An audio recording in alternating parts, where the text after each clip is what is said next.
Assalamualaikum warahmatullahi wabarakatuh. Selamat siang, salam sejahtera. Untuk pertemuan kali ini kita akan mempelajari aliran-aliran pendidikan. Di dalam aliran pendidikan ini tetap kita ada tujuan pembelajarannya. Yang pertama adalah menjelaskan pandangan dalam pendidikan menurut aliran-aliran nativisme, empirisme, konvergensi, naturalisme, progresivisme, dan konstruktivisme. Yang kedua, membedakan pandangan dari berbagai aliran dalam pendidikan. Lalu yang ketiga, menjelaskan aliran-aliran filsafat dalam pendidikan yang meliputi perennialisme, idealisme, realisme, eksperimentalisme, dan eksistensialisme. Lalu menguraikan penerapan aliran konvergensi dalam praktek pendidikan. Baik, kita mulai pada pertemuan 3 ini, yaitu aliran pendidikan. Di dalam aliran pendidikan itu adalah pemikiran yang membawa pembaruan di bidang pendidikan. Artinya di sini adalah di dalam aliran ini yang akan membawa inovasi-inovasi baru dalam pendidikan. Dari yang pendidikannya biasa saja sampai ke yang pendidikan lebih baik lagi. Di sini juga dalam pemikiran pendidikan dimulai sejak zaman Yunani kuno, itu sudah ada aliran dari pendidikan tersebut, yaitu aliran klasik, yaitu aliran empirisme, aliran nativisme, aliran konvergensi, aliran naturalisme. Di aliran empirisme ini yang mementingkan adalah stimulasi dari eksternal, artinya yang berawal dari lingkungan si peserta didik yang dipelopori oleh John Locke. Nah, di sini dia mengembangkan teori tabula rasa, yaitu anak lahir bagaikan kertas putih, maka lingkunganlah yang akan membentuk anak tersebut menurut teori empirisme. Lalu dari aliran nativisme sendiri menyatakan bahwa perkembangan seorang anak itu dibuat dari produk pembawaannya, atau dikeluarkan bakat-bakat dan lain sebagainya itu sejak anak dari lahir. Nah, jadi tidak perlu dia untuk dididik menjadi baik, karena memang sudah bawa dari lahir atau pembawaan dari lahir. Baik, untuk aliran naturalisme, di sini dia menyatakan bahwa anak yang dilahirkan pada dasarnya dalam keadaan baik, dan anak itu akan rusak setelah ada campur tangannya dari lingkungan atau masyarakat. Nah, biasanya menurut aliran naturalisme ini pendidikan dan perkembangan seorang anak akan berkembang ketika dia berada pada lingkungannya atau diserahkan kepada alam. Nah, di sini aliran konvergensi yang berpendapat bahwa anak yang dilahirkan ke dunia itu sudah diberikan pembawaan baik dan pembawaan buruk. Jadi faktor pembawaannya yang dapat merubah seorang anak adalah faktor lingkungan dan faktor bakat atau bawaan sejak lahir. Nah, di sini adanya dukungan lingkungan untuk perkembangan seorang anak. Jadi aliran ini lebih realistis. Jadi dia bisa melihat dari berbagai sisi pihak, baik dari lingkungan itu dari lingkungan keluarga maupun dari ketika anak dilahirkan. Dia akan melihat dari beberapa sisi dan banyak diikuti oleh pakar pendidikan. Lalu di sini juga ada gerakan baru dalam pendidikan, yaitu pembelajaran alam sekitar. Di sini pembelajaran alam sekitar ditanamkan untuk pemahaman, apresiasi, lalu pemanfaatan lingkungan. Jadi peserta didik diarahkan untuk membuat inovasi, lalu pemanfaatan lingkungan. Dalam pembelajaran kan tidak harus ada di kelas. Kita bisa belajar di luar kelas. Contohnya seperti di alam yang dekat sekolah, taman sekolah, kebun sekolah. Tetapi tetap disesuaikan dengan materi yang disampaikan. Lalu ada pengajaran pusat perhatian. Nah, di sini menuntut anak untuk memperhatikan apa yang disampaikan oleh si gurunya tersebut. Nah, contohnya si anak diberikan tugas-tugas. Tugas-tugas artinya seperti membuat PR, tugas kelompok, dan lain sebagainya. Jadi ketika membuatkan tugas atau PR tidak dibantu atau dilayani oleh si guru tersebut. Si guru hanya memberikan arahan-arahan saja apa yang harus dikerjakan. Lalu sekolah kerja. Nah, di sini bentuk sekolahnya adalah untuk membentuk anak menjadi seorang warga negara yang baik. Karena sekolah mempunyai kewajiban untuk menyiapkan peserta didik dalam suatu pekerjaan. Contohnya akan menjadi seorang peserta didik yang mampu untuk memahami pembelajaran yang disampaikan oleh guru. Nah, di sini si guru tersebut harus bisa memberikan materi yang sesuai, lalu didukung juga dengan metode dan sumber belajar yang sesuai. Lalu ada pengajaran proyek. Nah, di sini pengajaran proyeknya menanamkan tugas. Nah, sepertinya sama dengan yang di awal tadi, memberikan tugas, atau bisa juga seperti praktikum ya di laboratorium, seperti itu bisa untuk mendidik peserta didik untuk memberikan pengetahuan melalui praktek atau proyek. Di sini ada aliran pokok pendidikan yang ada di Indonesia. Yang pertama adalah Taman Siswa yang didirikan oleh Bapak Pendidikan kita, yaitu Bapak Ki Hajar Dewantara. Didirikan pada 3 Juli 1922 di daerah Yogyakarta. Lalu Taman Siswa sendiri memiliki asas. Nah, asasnya pertama, asas merdeka untuk mengatur dirinya. Kenapa asas merdeka untuk mengatur dirinya? Karena dengan berdirinya sekolah Taman Siswa ini diawali dengan pembodohan dari kolonial Belanda yang tidak mementingkan bahwa penduduk pribumi tidak diperlukan atau tidak diperbolehkan untuk sekolah tinggi. Maka Ki Hajar Dewantara ini mendirikan sekolah Taman Siswa. Nah, disinilah asas merdeka untuk mengatur dirinya sendiri. Artinya, bangsa Indonesia dapat mempunyai pendidikan yang sesuai dengan yang dibutuhkan pada saat itu. Lalu ada asas kebudayaan. Asas kebudayaan adalah di sini untuk memberikan nilai-nilai budaya itu sendiri kepada si peserta didik supaya dia tidak lupa akan kebudayaan bangsanya sendiri. Lalu asas kerakyatan. Di sini asas kerakyatan juga bahwa si bangsa Indonesia itu berhak mendapatkan pendidikan. Tidak melihat dari rakyat ini keluarga dari bangsawan atau bukan. Semua tidak melihat siapa orang tersebut.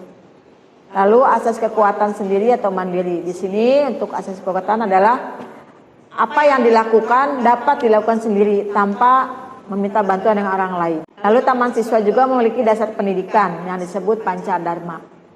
Pertama adalah kemanusiaan.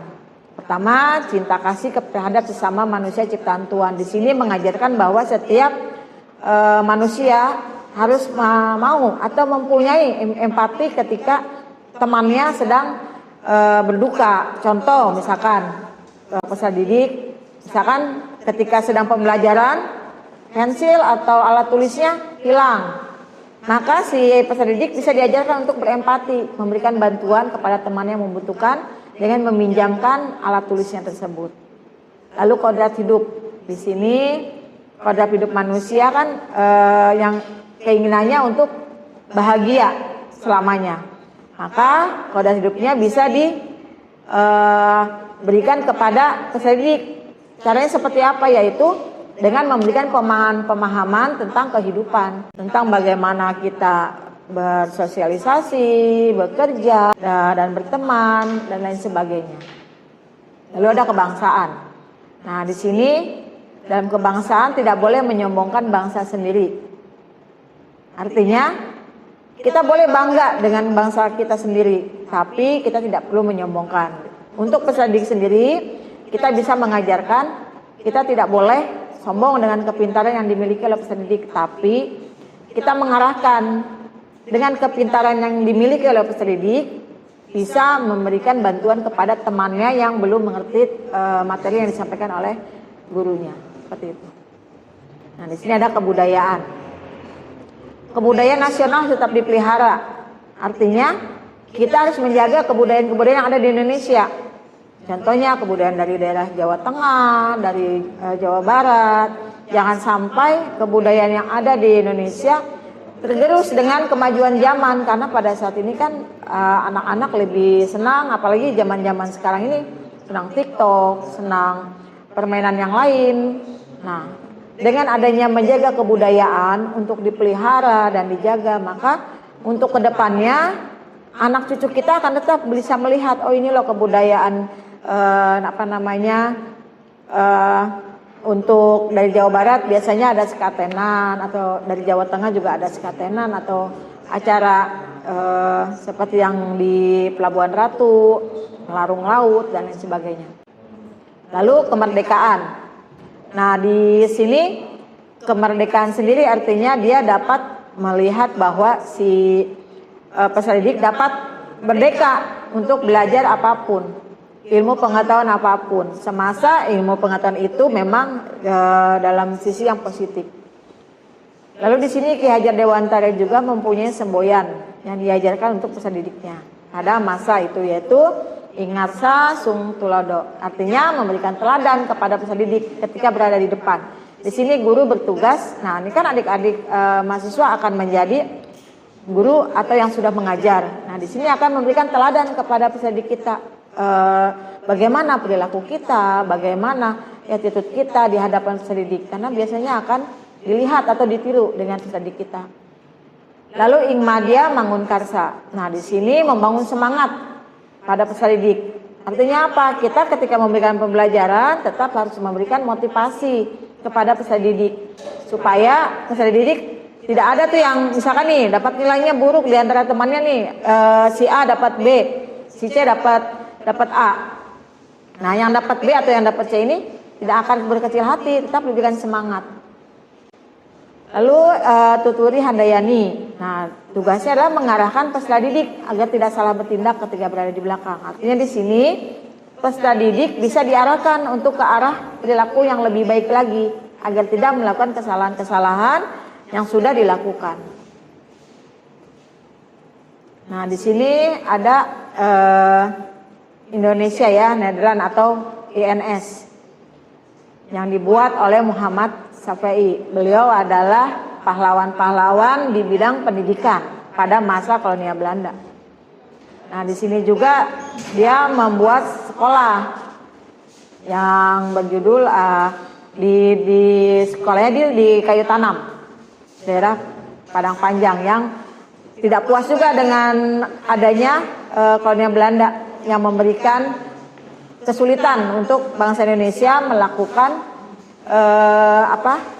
diperlakukan tidak baik dalam hal pendidikan.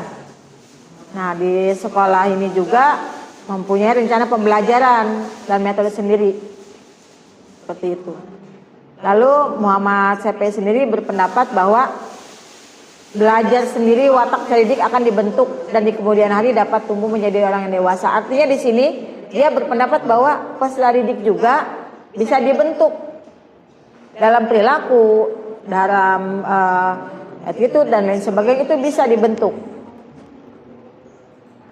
Lalu aliran modern. Nah, di aliran modern ini ada aliran progresivisme. Artinya gerakan pendidikan yang mengutamakan penyelenggaraan pendidikan di sekolah berpusat pada anak. Di sini anak akan dilatih bersama guru, dilihat potensinya, bakatnya. Dengan tujuannya adalah melatih anak agar kelak dapat bekerja. Di sini adalah dengan hati. Nah, karena dimanapun kita bekerja kalau tidak dengan hati itu akan sulit. Nah, di sini di aliran modern akan melatih peserta didik kita seperti itu. Lalu ada aliran ensialisme. Nah, ini gerakan pendidikan yang melihat atau terhadap nilai-nilai yang tertanam dalam warisan budaya atau sosial. Nah, tujuannya sendiri adalah menyampaikan warisan budaya atau sejarah melalui pengetahuan. Di sini guru menceritakan bagaimana untuk mengenal budaya lokalnya. Karena kan dengan banyaknya pembelajaran, tidak semua peserta didik akan bisa mengikuti pembelajaran. Bahkan kadang ketika mendapatkan nilai yang tidak sama dengan temannya akan membuat mental peserta didik juga akan turun. Lalu aliran rekonstruksi. Nah, di sini aliran ini adalah pengalaman. Jadi pengalaman-pengalaman yang berlangsung dalam hidupnya si peserta didik tersebut. Nah, di sini adalah merupakan gambaran kecilnya itu di sekolah. Pengalaman kita bersekolah sama seperti rekan-rekan mahasiswa sendiri ya. Ketika sekolah dari mulai TK, SD, SMP, SMA, bahkan sekarang sedang kuliah, itu akan menjadikan pengalaman-pengalaman untuk di masa depan dalam kelangsungan hidupnya. Lalu ada aliran Frenialisme. Nah, di sini adalah mempertahankan nilai-nilai universal dari pendidikan. Artinya penanaman dalam nilai-nilai tersebut ialah guru yang mempunyai peranan penting di dalam kelas.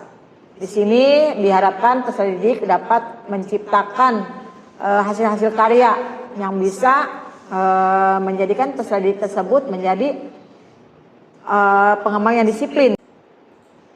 Lalu ada aliran Idealisme. Nah, di sini aliran ilmu filsafat yang mengagungkan jiwa. Menurut Cita itu adalah dalam jiwa. Artinya apa?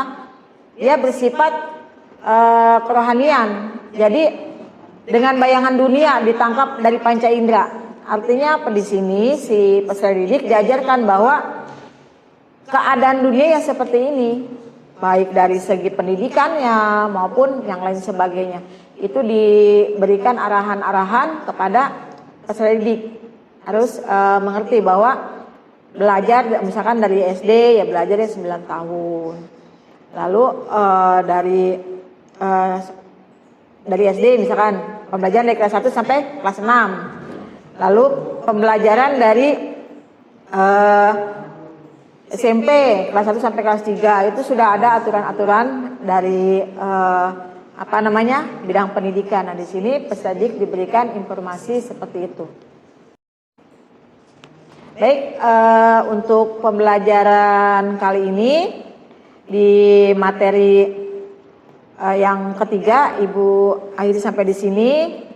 Mudah-mudahan rekan-rekan mahasiswa dapat menerapkan apa yang sudah kita pelajari di sini.